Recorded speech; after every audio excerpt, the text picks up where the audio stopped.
Hola, ¿qué tal? Bienvenidos a vuestra casa de la retroinformática. Bienvenidos a Parcela Digital. Soy Manuel Yaca y aquí, en este canal, compartiré con ustedes la historia de la informática. Bueno, en ocasiones también dejo espacio a la informática moderna. Aquí y ahora empieza un nuevo vídeo.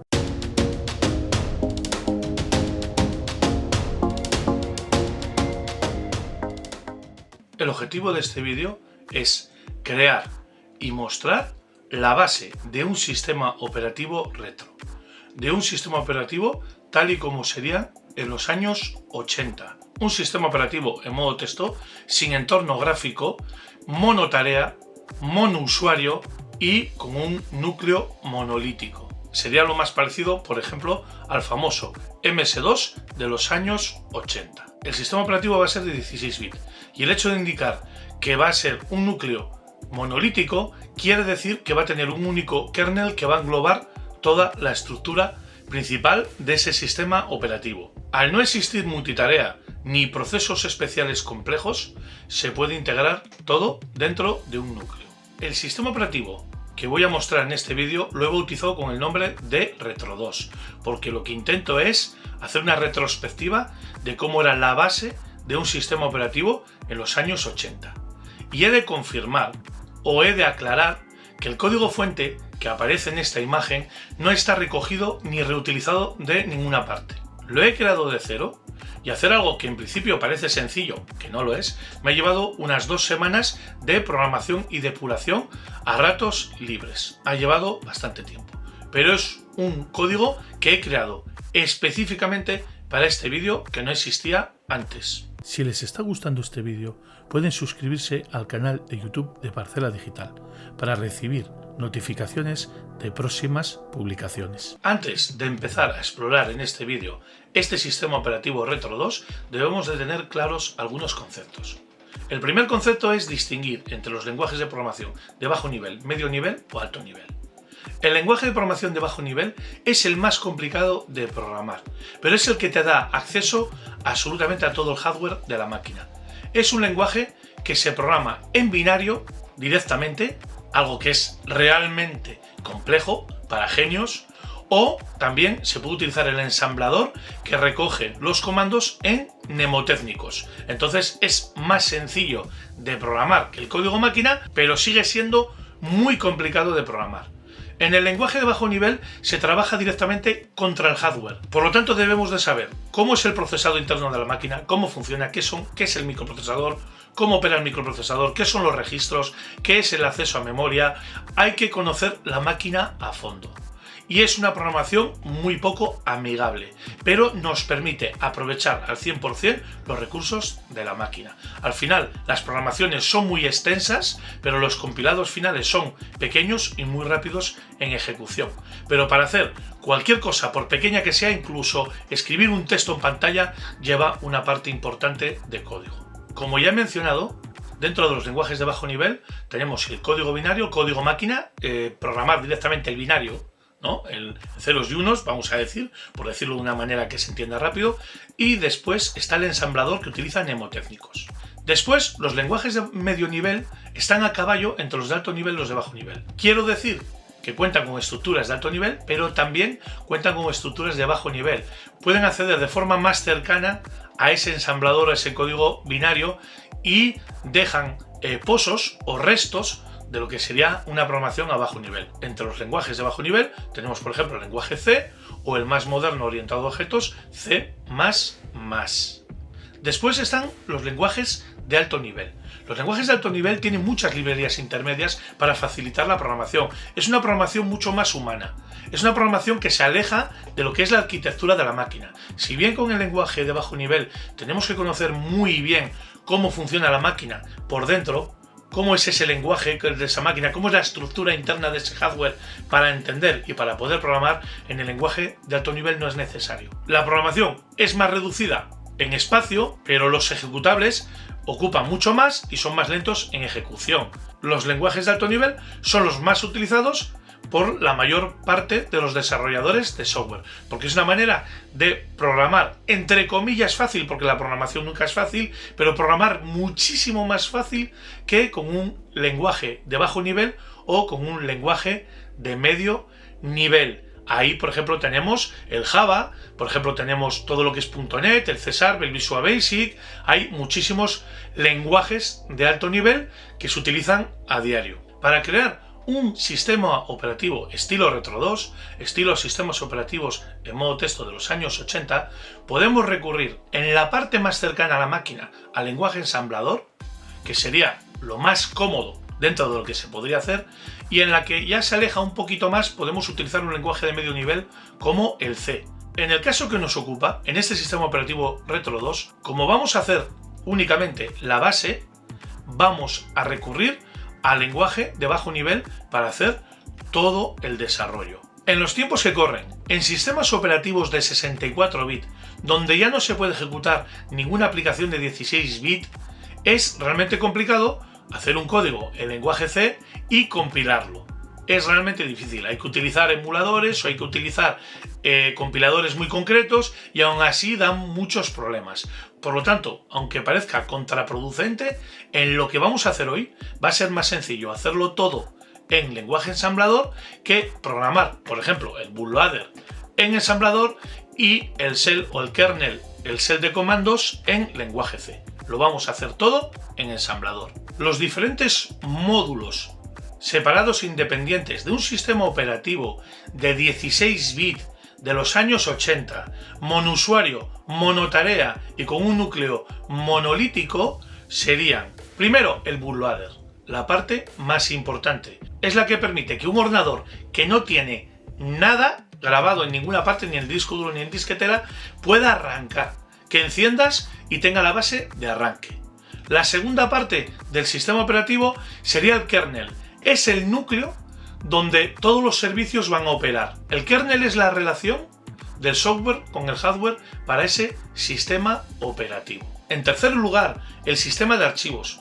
Necesitamos tener un formato para los discos o disco duro y necesitamos poder crear archivos donde almacenar la información. Y en último lugar, el shell con los comandos. Que aparezca un prompt, un shell, donde yo pueda ejecutar comandos en el sistema operativo. Para crear un sistema operativo de este tipo, de los años 80, yo lo haría de la siguiente manera. El primer módulo sería un binario independiente escrito y compilado en lenguaje ensamblador, que sería el bootloader, el arranque. A partir de ahí, el resto del desarrollo podría ir en lenguaje C. En segundo lugar estaría el kernel, un fichero con el kernel. Un binario que sería llamado por el bootloader, y ahí ya se podría desarrollar en lenguaje C.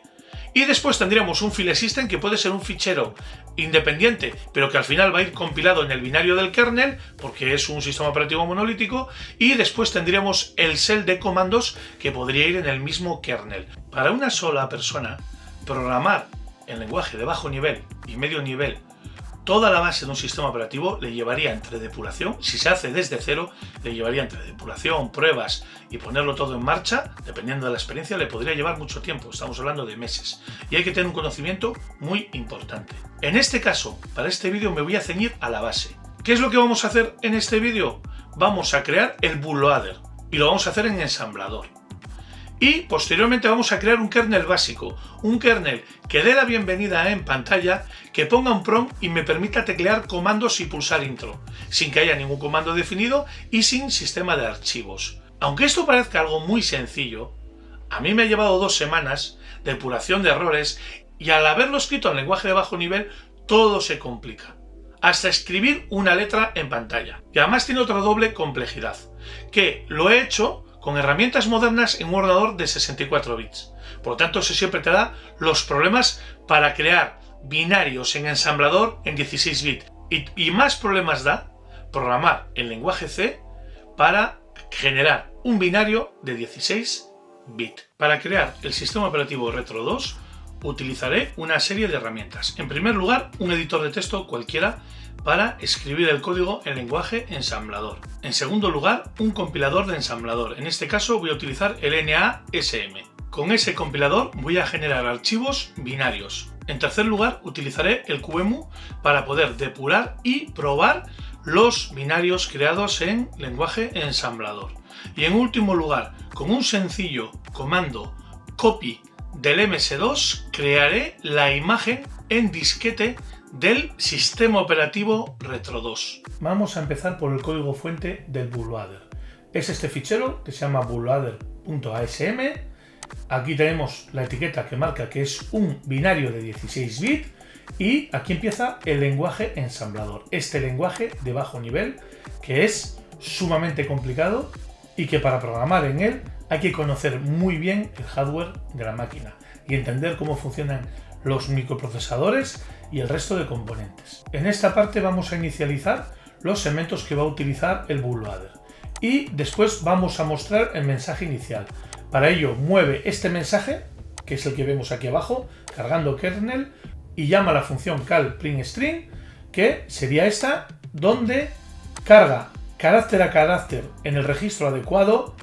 Aquí indica que ya ha terminado de cargar, que ya no hay más caracteres, y lo que hace es llamar al servicio de impresión de la BIOS y llamar a la interrupción 10 para que visualice o ejecute el visualizado del mensaje. En el siguiente grupo llamamos a la función de la BIOS de leer sectores. Indicamos cuántos sectores tenemos que leer, cuántos sectores va a ocupar el kernel, el tamaño del kernel, indicamos el cilindro, indicamos que es el sector 2 porque en el 1, en esos primeros 512 bytes del disquete va a ir el bootloader y pasamos la dirección donde cargar el kernel. Finalmente llamamos a la interrupción de la BIOS que nos va a permitir leer esos sectores. Si hay un error vamos a saltar a que muestre este mensaje de error. Aquí se ve, aquí cargaría este mensaje en este procedimiento y después llamaría a la dirección donde está cargado el kernel, que sería el segundo sector del disco. Reitero que este bootloader se cargaría siempre como es el de arranque en el primer sector. Y por último, relleno el bootloader hasta que ocupe los 512 bytes del primer sector. Ya tengo el código fuente y ahora lo que necesito es compilarlo. El bootloader es el módulo que permite que un ordenador que no tiene absolutamente nada grabado en ninguna de las unidades, que no tiene un sistema operativo, pueda arrancar por medio de la BIOS, por medio de las llamadas a la BIOS. Para ello utilizamos lenguaje ensamblador y además ese bootloader tiene que estar grabado en el disco en el primer sector. En el caso de un disquete, ese bootloader, ese binario tiene que estar en el primer sector para que pueda arrancar desde ahí y ese bootloader llame al kernel que estará situado detrás. Si tenemos en cuenta que los sectores de un disquete están divididos en 512 bytes, en medio kilobyte, el bootloader tiene que estar en ese primer sector y no puede exceder de 512. Para compilar voy a utilizar el NASM, le voy a indicar que es un binario, le voy a indicar dónde está el código fuente en ensamblador y le voy a indicar que la salida es otro binario. Y como la cabecera indica que es de 16 bits, pues va a crear un binario de 16 bits. Pulsamos intro y si ahora vamos al espacio vemos que tenemos el bootloader bin ya compilado. Utilizar una máquina moderna con compiladores modernos, tanto para compilar en lenguaje C, que es de medio nivel, o generar binarios en lenguaje ensamblador, que es de bajo nivel, es realmente complicado. Porque en muchos casos introducen en el compilado librerías modernas de 32 bits y ya no sería un sistema operativo retro. Por ejemplo, en el caso de ensamblador hay determinadas directivas mnemotécnicos que no se pueden utilizar. Por ejemplo, da problemas al visualizar en pantalla un string completo, entonces envío carácter a carácter a la pantalla, y en el lenguaje C es mucho más acentuado porque no puedes utilizar determinadas librerías externas con funciones básicas, tienes que recrear las funciones, hacerlas de cero, y no puedes utilizar determinadas estructuras porque al generar el compilado introduciría un binario con rastros de 32 bits y ya el bootloader no podría arrancar el kernel. Por lo tanto, no es una tarea fácil lo que estoy intentando hacer y mostrar en este vídeo. La siguiente parte de nuestro sistema operativo Retro 2 es el kernel. Es el núcleo que va a interactuar con el hardware y con el sistema. El kernel es llamado desde el bootloader que acabamos de ver. También lo voy a desarrollar en lenguaje ensamblador. Y empieza con la cabecera de que es un archivo de 16 bits y el punto de inicio que sería al principio del segundo sector. configura los registros iniciales, obtiene la posición actual del cursor, la guarda en memoria y llama para establecer la posición del cursor donde la dejó el bootloader. Después, además del cursor, también tenemos que determinar el registro del puntero donde va a escribir. Utilizamos esta función, están todas más abajo. Después escribimos un mensaje de bienvenida. Aquí escribe carácter a carácter. Y después restauramos la posición válida de la fila. Esto es solo para escribir el mensaje de bienvenida. Inicializar y escribir el mensaje de bienvenida. Posteriormente bajamos una línea más, establecemos esa nueva posición, actualizamos el cursor de pantalla, actualizamos la posición del puntero de escritura y llamamos a la función para escribir el prompt y grabamos la nueva posición. Incrementamos de nuevo la fila. Después entra en el loop. Aquí se queda escuchando todo lo que reciba. Aquí llamamos a la interrupción 16 esperando lo que el usuario teclee en pantalla. Así es como hemos creado un shell, un prompt que espera a recibir pulsaciones y a mostrarlas en pantalla. Las primeras teclas las bloqueamos para que no hagan nada. Escape, suprimir, todas las teclas así especiales. Después bloqueamos también arriba y abajo porque no vamos a hacer nada. Activamos la tecla de retroceso para que borre un carácter. Aquí llamaría este método de borrar el carácter. Y si pulsa Enter, entendemos que se ha introducido un comando y que tenemos que bajar a la línea siguiente y mostrar el prompt. Si no es ninguna de estas teclas, lo que hace es escribir lo que haya tecleado, porque entonces es una letra o un número, y vuelve a mover las posiciones en pantalla y actualiza el cursor. Finalmente repite haciendo un loop. Cuando pulse Enter, ejecutará este proceso, que es pasar a la línea siguiente y colocar el cursor en la línea siguiente, mostrando un nuevo prompt como se ve aquí. Y aquí vemos cómo escribe el prompt, carácter a carácter. Este es el prompt.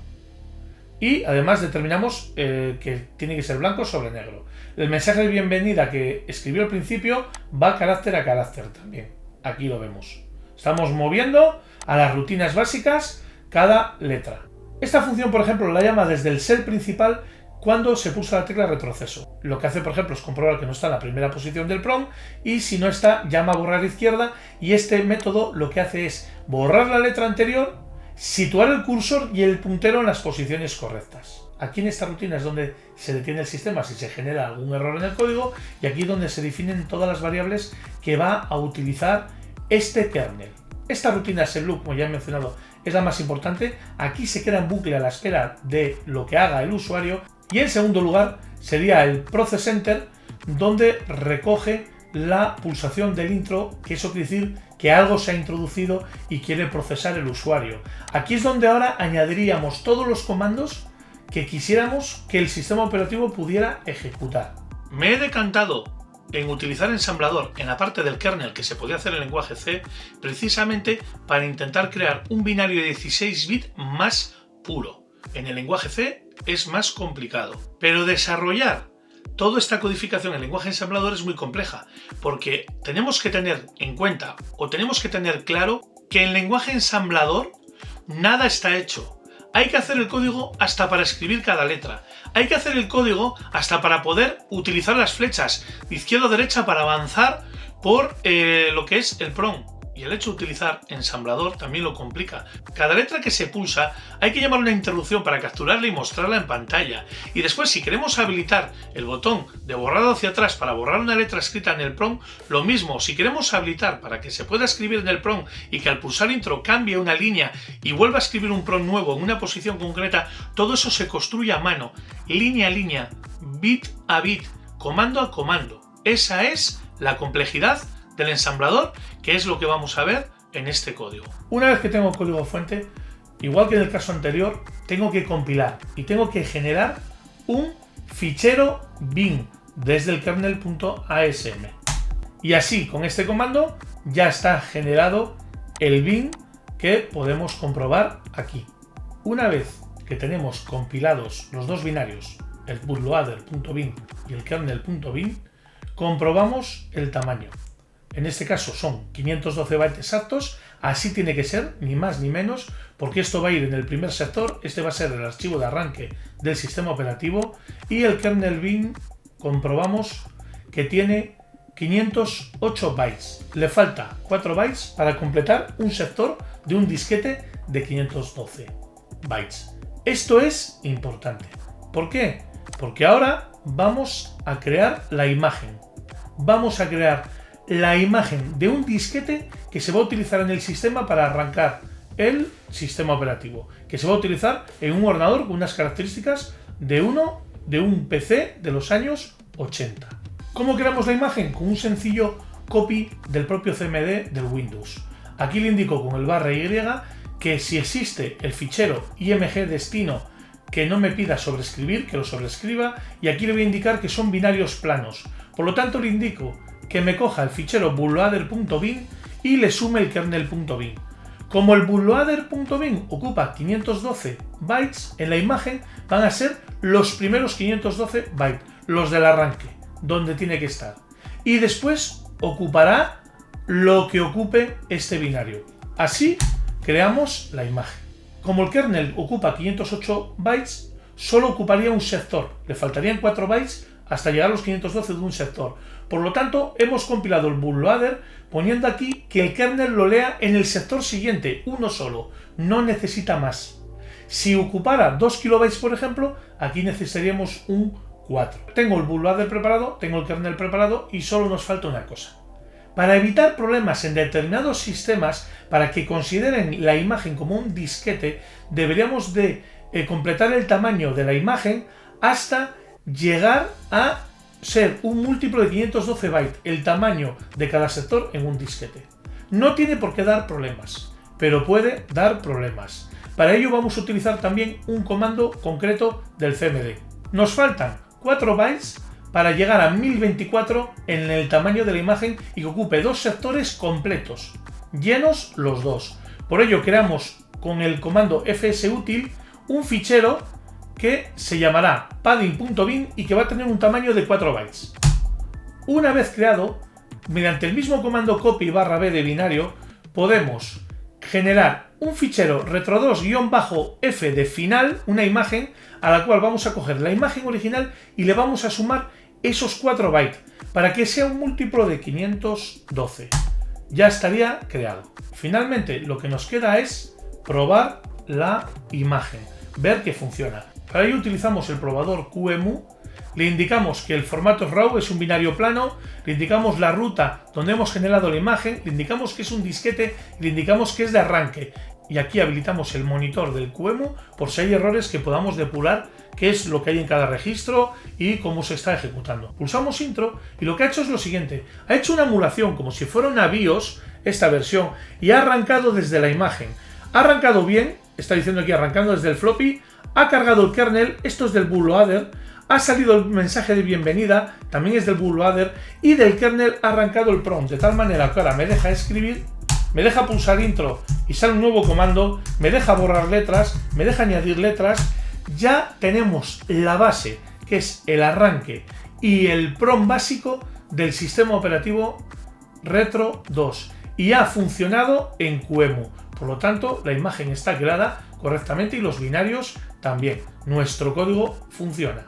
Hemos llegado hasta este punto del vídeo donde ya tenemos bootloader y kernel compilado y ya lo hemos probado con QEMU y funciona. Como ya comenté en la introducción de este vídeo, las 4 partes básicas de un sistema operativo de 16 bits monousuario, monotarea y de núcleo monolítico sería primero el bootloader, segundo el kernel y desde el kernel en ficheros separados o dentro, integrado, el sistema de archivos y el shell o sistema de comandos de usuario. En este vídeo hasta aquí hemos visto el bootloader y hemos visto el kernel más básico donde muestra un shell y donde muestra un prompt donde me permite escribir y borrar las letras en el prompt y donde me permite pulsar intro y pasar a la línea siguiente.